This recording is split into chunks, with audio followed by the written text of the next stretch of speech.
Ce que j'ai compris et auquel je vais répondre, c'est lorsque la personne a dit, quand je fais des invocations là, je ne vois pas trop de réponses. Et cela depuis 3 ans. Je lui dis, réponse, premièrement, nous, quand on fait des invocations, on est sûr que Allah Ta'ala va nous répondre. Parce que c'est lui qui a dit dans le Coran que si on lui fait des invocations, il va nous répondre et qu'il est très proche de nous. Mais maintenant, si jamais il ne nous répond pas, ça veut dire 2 ou 3 choses. La première, peut-être que je ne remplis pas les conditions.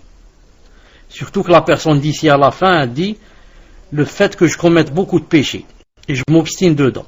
Donc celui qui commet beaucoup de péchés, maintenant s'il va faire des doigts pour que Allah te réponde, il faudrait que la personne s'éloigne des péchés et que la personne soit pieuse. C'est pas quelqu'un qui est tout le temps dans les péchés, qui peut-être ça fait une demi-heure qu'il vient de faire quelque chose de haram ou je ne sais quoi, il n'a même pas fait tauba et il dit Allah donnez-moi ceci, donnez-moi cela.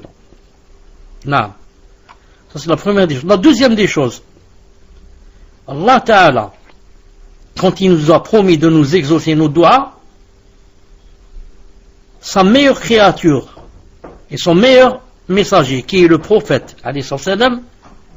nous a détaillé cela et nous a dit attention, quand vous faites des doigts, ça ne veut pas dire automatiquement que Allah Ta'ala te réponde, mais il se peut qu'il ne te réponde pas, mais qu'est-ce qu'il fait? Il enlève autant de mal dans cette dunya.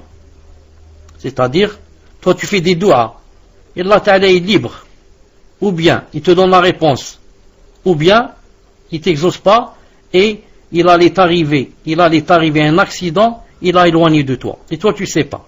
Toi tu sais pas. Hier, il allait t'arriver un accident de voiture. Et il t'est pas arrivé cet accident. Pourquoi? Parce que il y a 2 ou 3 jours, tu as fait des doigts demandant quelque chose et Allah Ta'ala ne t'a pas exaucé, mais t'as enlevé son équivalent en mal. Donc il faut dire comme ça, il faut dire Alhamdulillah, Allah Ta'ala ne m'a pas répondu, mais peut-être qu'il m'a enlevé telle et telle chose que je ne sais pas. Ensuite, deuxième chose qui est importante, le hadith dit, sinon, il va te donner ça, il va te cacher ça pour Yawm al-Qiyamah.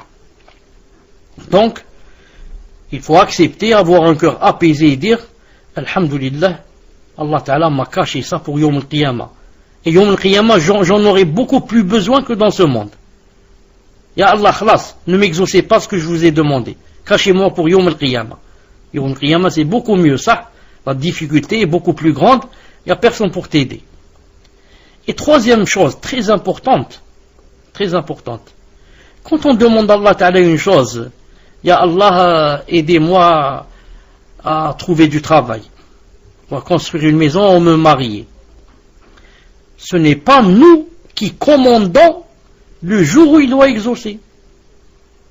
Peut-être que Allah Ta'ala va t'exaucer, mais pas maintenant, dans 1 année, dans 2 années, dans 10 années, dans 20 ans. C'est pas toi qui commandes. Toi tu demandes, c'est tout.